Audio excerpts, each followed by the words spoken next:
Hello, fellow kids. Do you have Snapchat? We have Snapchat too. You can look us up as Buff Hudson and Brandon Miles. See, we're cool. We're with it. Snapchat.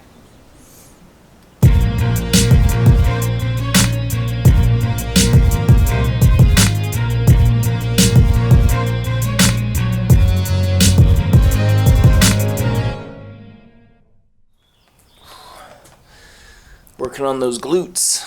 A little tight. Get a little bit more mobile before we get those squats in. My mobility, it's kind of a hybrid sometimes of, a stretch position. Also, you want to work certain angles and kind of just open those joints up, making sure they're functioning properly. So you can see that last one was kind of like a focus on getting the glutes a little bit of stretched out and mobile. This next one here, create a little bit of stretch in the hip flexor, the quad, getting that nice deep lunge position here. Kind of just working those angles again. If there's any certain angle that's a little bit more tight, you just kind of stick with that angle and kind of stay there and let it release a little bit. It's not an exact science sometimes. Sometimes you just kind of got to work into certain things, because everyone's going to be tight in different places or less mobile in certain places over others. My hip flexors seem to tighten up quite a bit, so I got to make sure to pay close attention to them, get them nice and ready for those deep squats, because sometimes it's hard going deep on those squats if you're not very mobile or if you're just tight, which I tend to be. So getting nice and deep in that ass of grass is, you gotta kind of work into it, making sure you're ready. Getting some pass-throughs. Got a little lower body, touched on that a bit. Now we're just getting some upper body, because we are going to start off with squats in this 5x5, but we are going to move on to the upper body with some PENDLAY rows, some bench press, some overhead press. So you want to make sure those shoulders are ready for it, and shoulders being the most mobile joint in the body, most movable, you want to make sure they're warmed up and ready to go, because they're a little tight, pulling on certain areas could create a little bit of discomfort or even injury. So you want to make sure they're nice and warmed up and ready to go. And even squats for that matter, when you're holding the bar here in the back and you're placing your arms back just like so, you need to be pretty mobile. You need to be loose and ready in the chest area, because if the chest is overly tight, it's hard to get that shoulder back in that position comfortably, so that you can hold the bar against yourself and have a proper squat. So squats aren't just the legs, it's also the upper body too, so you gotta focus on that. Hudson and I we tend to focus on mobility for maybe 10 to 15 minutes before a workout, especially a big workout like here, where we're gonna do some heavier weights, and trying to really warm that body up and get it ready for that heavy weight. So really try to focus on that. You don't have to feel exhausted after a mobility warm up and getting ready, but you do really want to pay close attention specifically for the body parts you want to focus on, or you're extra tight in. I tend to be tight in my lower body, so I really need to pay close attention to that. So we have certain exercises that we want to focus on. Me specifically, hip flexors. So in that nice deep lunge position, really working on that. Some lateral squats, some goblet squats here, to really just open up and get ready for those the deep squats with the heavier weights.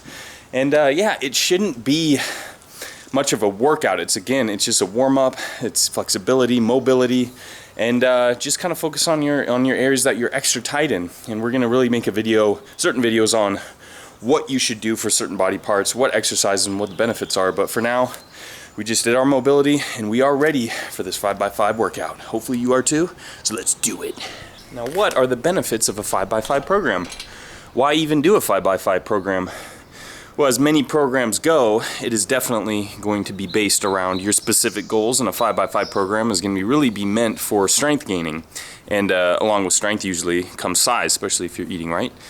So what you want to do is choose a weight, and this weight is going to be heavier than you normally do because you're only really getting 5 repetitions, but the volume is going to be increased with 5 sets. So the volume is somewhat high with the amount of the sets, the 5 sets, but the rep range is going to be slightly lower. It's more in that kind of strength building range there with those 5 repetitions.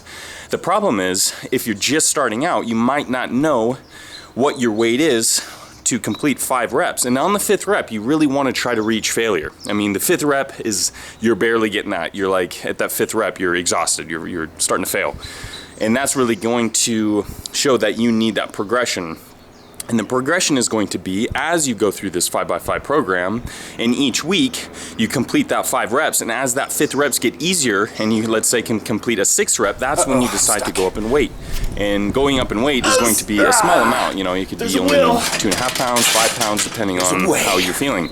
And that's the progression you want. So each week you can progress slightly, and you're going to be going up in weight, but with the heavier weight and the lower reps, you're going to be forcing the body to gain strength in these certain movements. And the certain movements are going to be those big compound movements like squats, like bent over rows, like bench press. So these movements are going to be gaining the most foundational strength that you can actually do. So that's why we're including these big compound movements like the Golden 5 in this 5x5 program.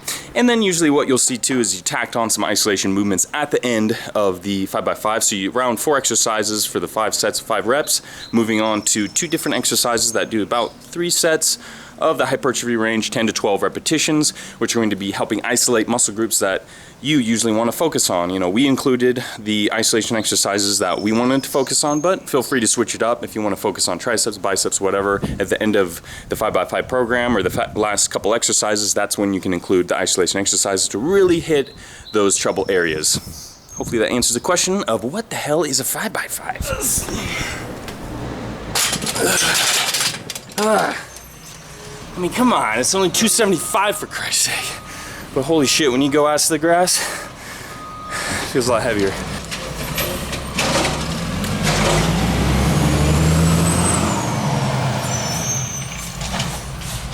Garbage day! Pendlay rows. Really focus on the concentric, the explosive manner, bring it all the way to the top, touching that sternum, and then letting it drop, not focusing on the negative or the eccentric contraction. So really just building that nice, powerful, explosive power in the muscles in the back, specifically in this case, and try to keep that torso vertical to the ground as much as you can. Try not to use the hips to bring it up. Keep those hips back, torso vertical. There'll be a slight movement in there just as you create some of that momentum, but other than that, try to keep a nice stable body throughout the movement. And rest times, be a little bit higher between these sets because we're doing a little bit more weight with the 5 repetitions. So keep it about 90 seconds, minute and a half, or up to 2 minutes, or even longer, depending on how you feel, what's right for you, how long it takes to get your breath. For us, yeah, as you can tell, doing a lot of talking takes a little bit to catch your breath. This is the exercise that, as a collective entity, Planet Fitness wakes up in the middle of the night in a cold sweat, having a nightmare, having just imagined someone was performing this in its gym.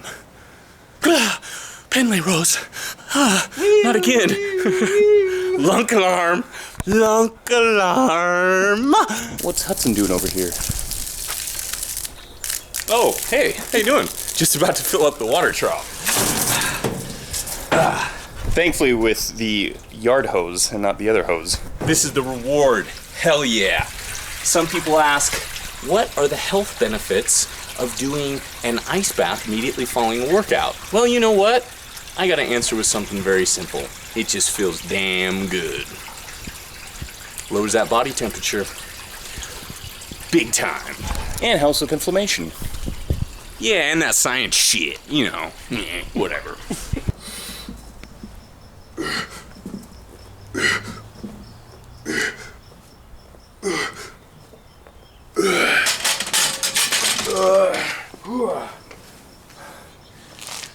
Honestly, we could probably go up and weight in this one because we're not quite hitting failure on that 5th set, or 5th rep, excuse me. That's what you want to do. That 5th rep, you want to barely finish it off. Right now, it's getting a little difficult because we don't really have a spotter because the other brother is spotting, you know, is recording. We need a cameraman, damn it. And camera work is more important than spotting, obviously, on the totem pole of buff dudes' responsibilities. Spotting is not priority at this point, but, you know. Because we could always get a good fail video out of it. You know? That's true. Don't got a spotter.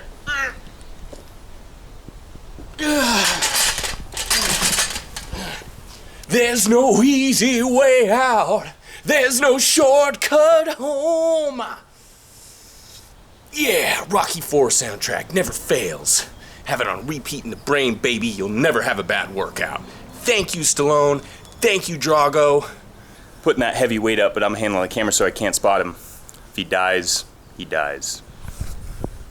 Go for it. Yeah, onto the overhead press. Hitting them delts. So as you can tell, we started with the bigger muscle groups first and worked our way down. Starting off with the legs, then to the back, then to the chest, now to the shoulders. Hitting the biggest to then the smallest, at least. And if you're talking about the big muscle groups like legs, back, chest, delts, you know, of course the arms, biceps, triceps are getting work as a secondary muscle group. But we really want to focus on that big compound movements, hitting all those muscles. The core is definitely going to get involved. So if you want a question like, well, should I do abs? Should I not do abs? Do abs if you have a weak core and you think you need that extra tension in your core or in your abs. If you want just some six pack, you get a good look.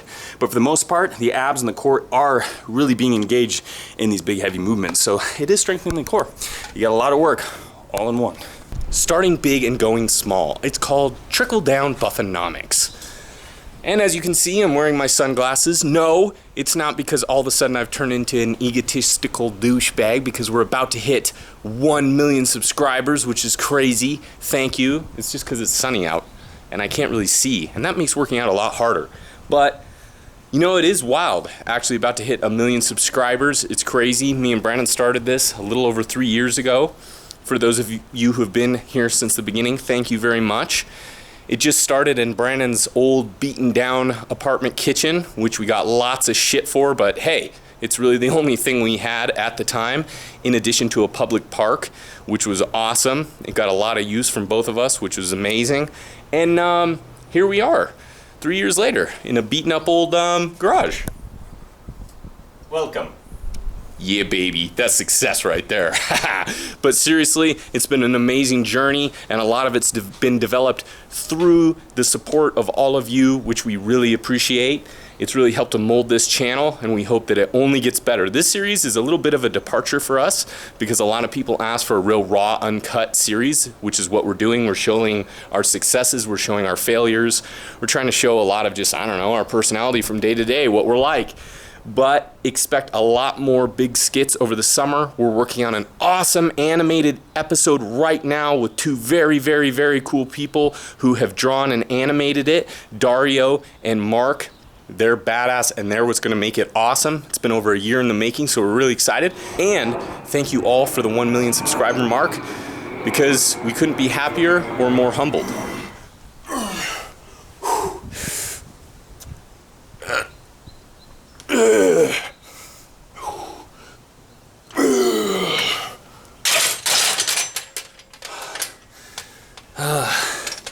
Almost lost it there. That's definitely a moment where I go, should I drop the camera and keep spotting him or keep rolling? I'm glad I kept rolling. Yeah, nah. Then you get a cool possible fail video out of it, right? At the expense of either me or Hudson. Which, hey, if people are entertained, I guess we'll be your bitch. Slaves to YouTube. YouTube sending us the YouTube ball gag when we hit 1 million subscribers.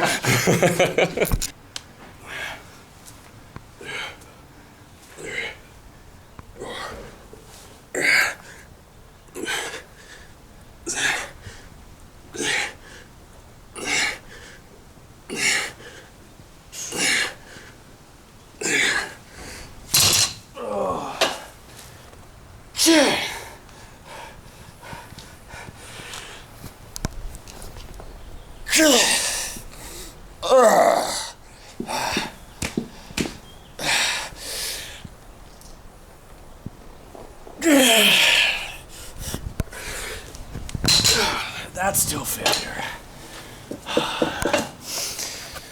When you hear that big splitting sound and you get a big headache, you know you've went too far down. Thankfully, I didn't do that, not yet, but I still got 2 more sets to go. So stick around, folks. Anything's possible. So the program says standing calf raises are next, and we don't really have a standing calf raise either machine or really a good setup for that, so we're just going to do some seated calf raises, and we actually do have a seated calf raise machine for that, but we want to show kind of a home version of it, especially if you don't have a machine for the seated calf raise. So it's pretty simple. All you do is load the bar up. We're doing the easy curl bar here, but you can do a barbell as well, and you can either just get like a 2x4 or get some plates. Right here we have some dumbbells to put the balls of the feet up onto here, so you can get some nice dorsiflexion and a little bit of plantar flexion as well. And you're just going to bring the bar up to the thighs, kind of right on the edge there, and you're gonna make sure those heels drop really low, get the stretch in the calves, and then bring all the way up to the top, and just kind of hold that bar on your legs there, get a nice squeeze, nice slow, good motion there, really good contraction. What's the difference between seated and standing calf raises? Well, with the standing portion, you're really focusing on the gastrocnemius, which is the bulk of the calf there, and there's going to be the 2 heads of the gastrocnemius, but there's also the soleus as well, which is kind of more of an underlining muscle. I think in the last video I made the mistake of saying the standing calf raises really focus on the soleus, which is actually the opposite. It's going to be the seated calf raise that's really going to help hit the soleus as well as the gastrocnemius. So you kind of, the seated calf raise has a benefit in there, where the standing calf raise can help then focus a little bit more on the 2 heads of the calf muscle. Oh yeah, feels good. All right, there we go. First day of the 5x5 wrapped up. We're gonna have episodes 2 and 3 on the way. Till then, it's time for a nice, cold ice bath. Damn, that feels good. And until next time, stay buff. Yeah.